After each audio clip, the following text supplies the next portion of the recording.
गणेशाय नमः। ॐ श्री सरस्वत्यै नमः। ॐ श्री गुरुभ्यो नमः।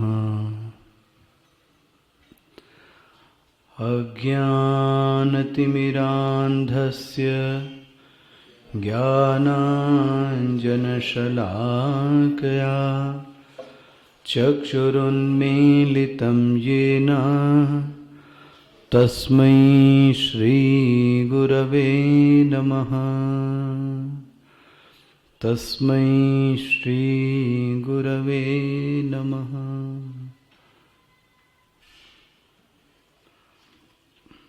छठा अध्याय।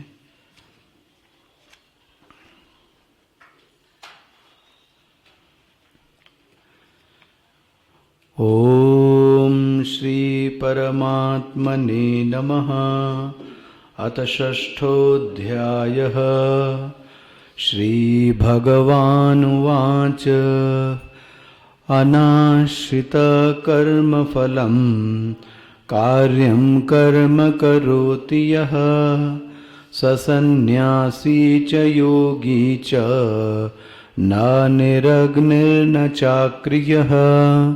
यं सन्न्यासमिति प्राहुः योगं तं विद्धि पाण्डव। न हि सन्न्यस्तसंकल्पो योगी भवति कश्चन। आरुरुक्षोर्मुने योगं कर्म कारणमुच्यते। योगारूढस्य तस्यैव शमकारणमुच्यते। यदा हिनेन्द्रियार्थेषु न कर्मस्वनुषज्यते सर्वसंकल्पसन्न्यासी योगारूढस्तदुच्यते। उद्धरेदात्मनात्मानं नात्मानमवसादयेत्। आत्मैव आत्मनो बन्धुः आत्मैव रिपुरात्मनः। आत्मैव रिपुरात्मनः।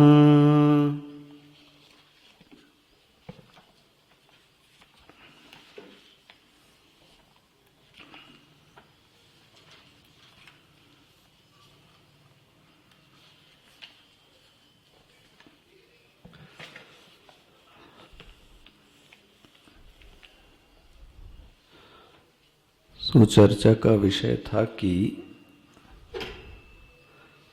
प्रवृत्ति का लक्ष्य क्या होना चाहिए। निष्कर्ष यह निकला कि एक साधारण मनुष्य जिसके पास देह है, नो डाउट उसके जीवन में प्रवृत्ति का लक्ष्य परिस्थिति में सुधार है, और होता भी यही है, क्योंकि उसने एक व्याप्ति बनाई है जीवन में। व्याप्ति क्या है? व्याप्ति मतलब क्या हुआ? सहचार्य दर्शन। दो चीजों का आपस में उसने एक संबंध बनाया है। वो व्याप्ति क्या है कि जब जीवन में परिस्थिति अच्छी होती है तब व्यक्ति को सुख प्राप्त होता है, और जीवन में परिस्थिति यदि अच्छी नहीं है तो दुख प्राप्त होता है। ये उसके दिमाग में, उसके मस्तिष्क में ये एक व्याप्ति बैठी है। आखिर उस व्यक्ति का जो लक्ष्य है वो तो सुख ही है, लेकिन सुख के लिए उसके मन में यह व्याप्ति बनी है। थोड़ा कम करें, इको वो हो रहा है। उसके मन में यह बात बनी है कि परिस्थिति अच्छी बन जाए तो मैं सुखी हूं। अब सही बात है, हम लोग भी जीवन में चाहते हैं कि यदि सुख मिलना है तो क्या बना लें, हम परिस्थिति बना लें। इसलिए मैंने आपसे कहा, यदि कोई व्यक्ति बहुत ज़्यादा आध्यात्मिक नहीं है तो उसके मन में यह आता है कि मैं जीवन में ऐसे कार्य करूं, ऐसी प्रवृत्ति करूं जिससे जीवन में सुखद परिस्थिति का निर्माण होवे। ठीक है ना। अब संभव है कि परिस्थिति शारीरिक स्तर पर, मानसिक स्तर पर और बौद्धिक स्तर पर, 3 स्तर पर वो परिस्थितियों का निर्माण करता है। और ऐसा भी लगता है कि ये तीनों परिस्थितियों का निर्माण करते करते जी उसका पूरा जीवन क्या हो गया, व्यतीत हो गया। अच्छा, हम लोग अपना देख लें। शारीरिक परिस्थिति बनाते बनाते, मतलब कंफर्ट लेवल बनाते बनाते जीवन व्यतीत हो गया। भावना के स्तर पर लोगों से संबंध बना ही रहे हैं अभी तक, और आपको पता है संबंध मेंटेन भी कर रहे हैं। हम उनके यहाँ जा रहे हैं, वो हमारे यहाँ जा रहे हैं, हम उनको विश कर रहे हैं, हम उनको। ये कौन सा है? इमोशनल लेवल पर। सम्मान और अपमान अभी भी हमको प्रभावित करता है, ये भी एक सच्चाई है। तो कौन सा स्तर है हमारा? तो देहधारी के रूप में हम सभी यह चाहते हैं कि हमारी परिस्थिति का निर्माण होवे, अच्छी परिस्थिति बने। अच्छा, इनमें से ही कोई एक बिरला व्यक्ति होता है, यहीं से अंकुर फूट रहा है अब उसका। इनमें से ही कोई एक बिरला व्यक्ति है जिसने यह सोच लिया कि इतना समय, इतना उम्र, इतनी ऊर्जा देने के बावजूद जो मैं चाहता था वो मुझे प्राप्त नहीं हुआ। यह निर्णय आना बहुत जरूरी है। ये निर्णय नहीं आएगा तब तक अंकुर नहीं फूट सकता। निर्णय क्या आ गया कि मैं जिस परिस्थिति में सुधार करना चाहता था उस परिस्थिति से मुझे वह चीज प्राप्त हुई नहीं जो चीज मैं चाहता था। स्पष्ट हो गया इतनी हिस्से? तो मैं क्या करूं? तब उसको कहीं किसी ने बताया कि तुम अध्यात्म की ओर जाओ, गीता पढ़ो, सत्संग करो, किसी साधु के पास जाओ। और वहां पे उसको यह बात श्रवण करने का मौका मिला। क्या श्रवण करने का मौका मिला? सुख प्राप्त करने का एक जरिया है परिस्थिति निर्माण, नो डाउट, लेकिन सुख प्राप्त करने का एक और भी जरिया है। बोले वो क्या है? वो तो निगाह नहीं गई आज तक हमारी। बोलते हैं अंतःकरण की शुद्धि। वाह! अब यहां से इसको बीज मिल गया। देखो, मैं आखिर शोभन परिस्थिति भी क्यों चाहता था? सुख के लिए। तो अध्यात्म कहता है यही सुख तुमको अंतःकरण के निर्माण से भी प्राप्त हो सकता है साधक। देखो जी, तो मैं इसको कंक्लूड करता हूं। प्रवृत्ति का मुख्य प्रयोजन क्या हुआ?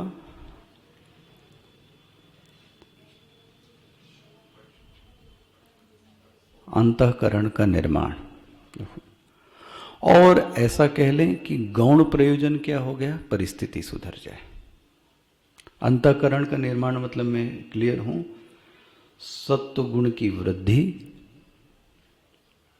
तत्व में अवगाहन करने की बुद्धि,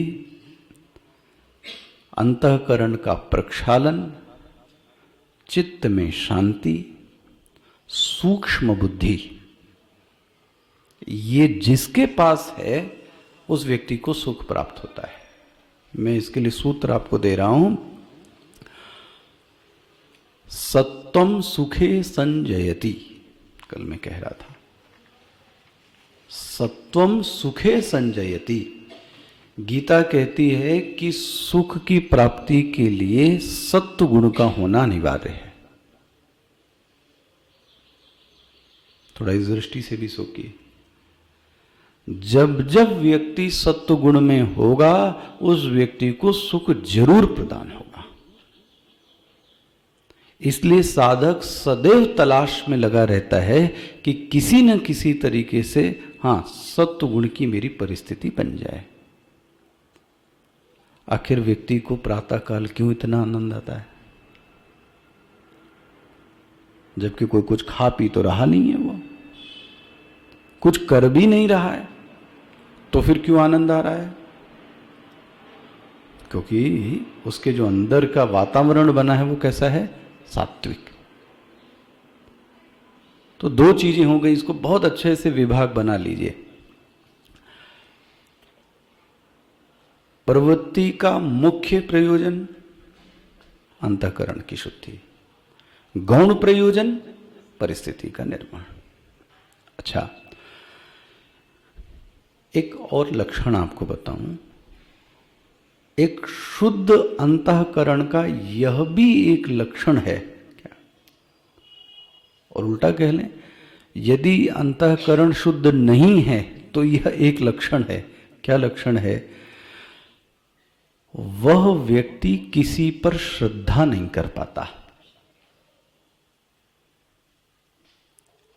ये खराब अंतःकरण की निशानी। उसके अंदर श्रद्धा की वृत्ति का निर्माण नहीं होता। किसके अंदर? जिसका अंतःकरण दूषित है। अच्छा, यही नहीं, जब श्रद्धा की वृत्ति नहीं होती तो आपको पता है श्रद्धा की विरोधी वृत्ति कौन सी है? संशय। संशय।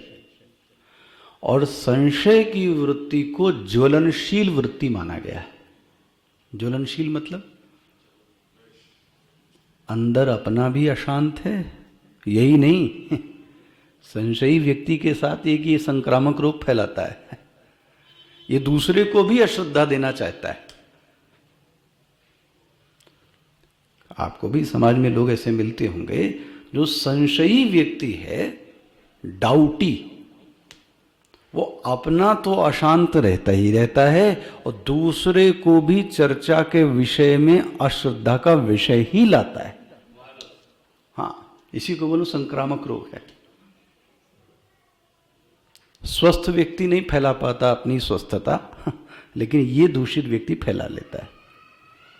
तो देखो, अंतःकरण शुद्ध नहीं है, इसकी ये भी एक निशानी है।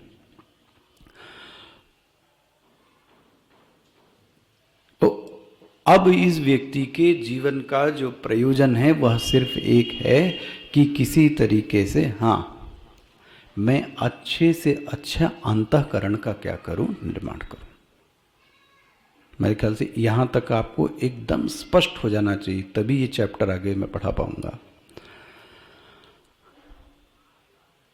अब प्रवृत्ति का मुख्य प्रयोजन आपके सामने रखा।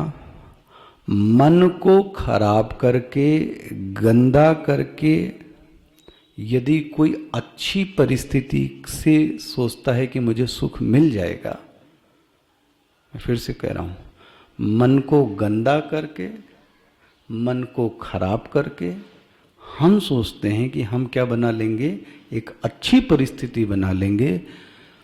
ये बहुत बड़ा धोखा है। स्वामी जी की एक बड़ी चीज थी, I can buy best music system because you have a money. You can buy good music system क्योंकि आपके पास पैसा है। लेकिन प्रश्न है, उस म्यूजिक सिस्टम से सुनोगे क्या? जो अच्छी चीज है वो तो किनारे रह गई, जो बेस्ट चीज थी वो तो साइड में हो गई। सुनोगे तुम वही जो तुमको, तो भले ही तुम्हारे पास म्यूजिक सिस्टम अच्छा हो, उससे क्या होगा? भले ही कितनी अच्छी चीजें तुमको दे दी जाए। तो इसलिए उनका ये बड़ा अच्छा कोटेशन था, you can buy best music system. वो तो ठीक है, the best will remain hidden in this world. जो अच्छा से अच्छा चीज़ है वो तो छिपा का छिपा ही रह जाएगा संसार में, इसलिए इसके पीछे भागने की आवश्यकता नहीं है। अच्छा, तो मैं फिर से बार बार आ रहा हूं, अंतःकरण का निर्माण हमारी प्रवृत्ति का मुख्य प्रयोजन होना चाहिए। किसी भी तरीके से मैं अपने अंतःकरण का निर्माण करूं, इसलिए मैं ये सब करता हूं। तो कल मैंने आपको बताया, अब अंतःकरण का निर्माण कैसे होवे, ये बहुत बड़ा प्रश्न है। देखो, तो एक बीच का बहुत खूबसूरत पड़ाव है। देखो, जब वो मार्ग पर चलता है अध्यात्म के, तो कहा जाता है तुम श्रवण करो, सेवा करो, चिंतन करो। देखो जी, अगर तुम यहां तक नहीं पहुंचते हो तो तुम्हारी साधना प्रारंभ नहीं हो पाएगी। इसलिए श्रवण करो, चिंतन करो, सेवा करो। और इस चीज के लिए, किस चीज के लिए? अंतःकरण शुद्ध करने के लिए जो साधक चला, उसके लिए ये कहा गया। इस शुरुआत के 7 श्लोक हैं। तो मेरे ख्याल से मैं क्लियर हुआ। ये वही व्यक्ति है जिसने प्रवृत्ति के लक्ष्य को क्या कर लिया है? जान लिया है। क्या जान लिया? परिस्थिति की ओर नहीं जाना है, मुझे अंतःकरण की ओर जाना है। आप जरा देखिए श्लोक क्या बोलते हैं, कैसा लक्षण है उस साधक का। क्या श्लोक है? अनाश्रितः कर्म फलम कार्यम कर्म करोति यह सन्यासी। कितना सुंदर है, सन्यासी। सन्यासी मतलब वह व्यक्ति सन्यासी कहलाएगा। सन्यासी मतलब साधक कह रहा हूं अभी। सन्यासी, वह व्यक्ति सन्यासी है। छोटा छोटा इसको टुकड़ों में तोड़ लीजिए। कौन है सन्यासी? सन्यासी, यह कार्यम कर्म करोति। इतना छोटा टुकड़ा बन गया आपकी किताब में। यह कार्यम कर्म करोति सह सन्यासी। सन्यासी व्यक्ति उसको कहते हैं जो कार्य कर्म को करता है। अच्छा, कार्य कर्म मतलब क्या हुआ?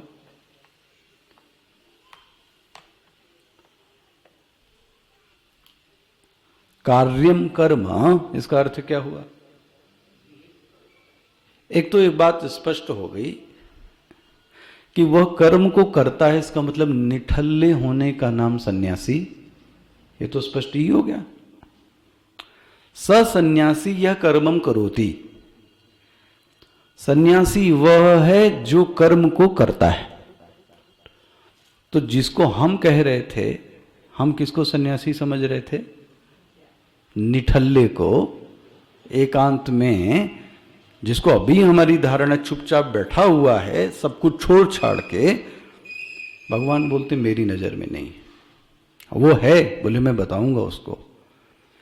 मेरी नजर में सन्यासी जीवन का पहला लक्षण हुआ कर्म करता है। तोड़ लीजिए अपनी पुस्तक में, कर्मम करोति। लेकिन अब प्रश्न पूछा जाएगा, कैसा कर्म करता है? कैसा कर्म करता है? तो क्या उत्तर देंगे अब? कार्यम कर्म। ये उसका उत्तर हुआ। कैसा कर्म करता है? कार्यम कर्म। अच्छा, कार्यम कर्म का मतलब क्या हुआ? इसका क्या अर्थ करेंगे?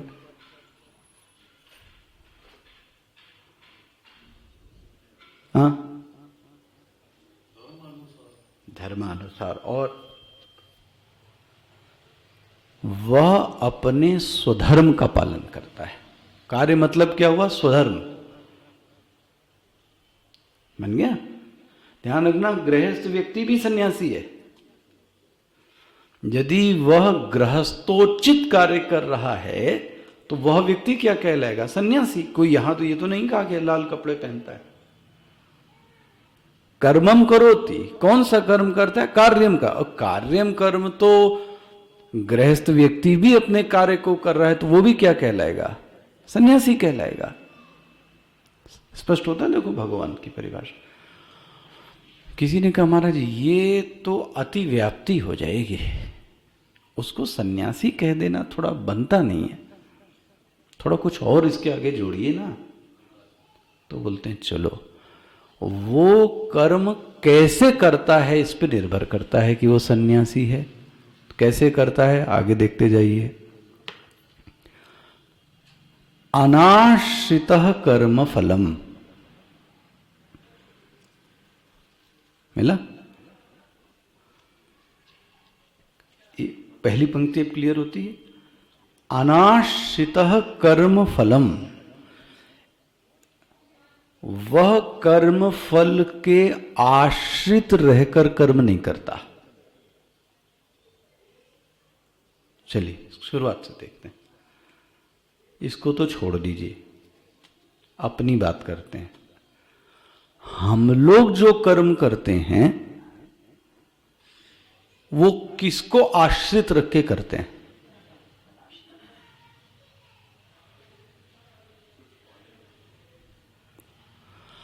हमारी स्थिति तो यह है कि कर्म करने के पहले ही हम किसको सोच लेते हैं? फल को। तो हमारे कर्म का आधार कौन हुआ? फल। स्पष्ट हो गया कि नहीं हुआ? हमारे कर्म का जो आश्रय हुआ वो कौन हुआ? फल। अच्छा, इसके साथ क्या है? अनाश्रिता। उल्टा मिल रहा है आपको, हमसे कैसे विपरीत है। इसके जीवन में कोई वह आश्रय है ही नहीं। कौन सा आश्रय नहीं है? कर्म फलम। कितना स्पष्ट भगवान बोलते हैं। वह कर्म के फल को आश्रय में रख कर कर्तव्य कर्म का पालन नहीं करता है, ऐसा व्यक्ति सन्यासी। आपने अपनी ग्रंथ में खुद अब पंक्ति लगाई इसकी पहले पंक्ति में, इसमें कौन सी चीज नहीं समझ में आई? कौन सा शब्द नहीं खुला? अनाश्रितः कर्म फलम, वह कर्म फल पर आश्रित नहीं रहता है। नहीं रहता तो कुछ नहीं करता क्या? ना ना ना, कार्यम कर्म वो करता है। क्या करता है? कार्यम कर्म। बोलते हैं उसको क्या कहते हैं? उसको सन्यासी। यही नहीं, चकार देखो, च योगी च, उसी को कर्म योगी भी कहते हैं। देखो भगवान की नजर में कर्म योगी और सन्यासी में किंचित मात्र अंतर नहीं है। पता नहीं कैसे लोग अलग करते हैं। सन्यासी च योगी च, उसको योगी भी कहते हैं, उसको सन्यासी भी कहते हैं। किसको? जो करता है। क्या करता है? कार्यम कर्म। कैसे करता है? अनाश्रितः कर्म फलम। हमको क्या लगता है? हमको क्या लगता है सन्यासी कौन है? वो भी भगवान बता रहे। ना निरग्नि ये देखो क्या श्लोक भगवान बोलते हैं। न निरग्नि, हमको लगता है कि जो अग्नि के सम्मुख नहीं जाता है वही सन्यासी। ऐसा सन्यास में एक गौण नियम है कि सन्यासी को अग्नि के पास नहीं जाना। उसको दूसरा रूप समझ लीजिए। सन्यासी वैदिक कर्मों से छूट पा जाता है। वैदिक कर्म मतलब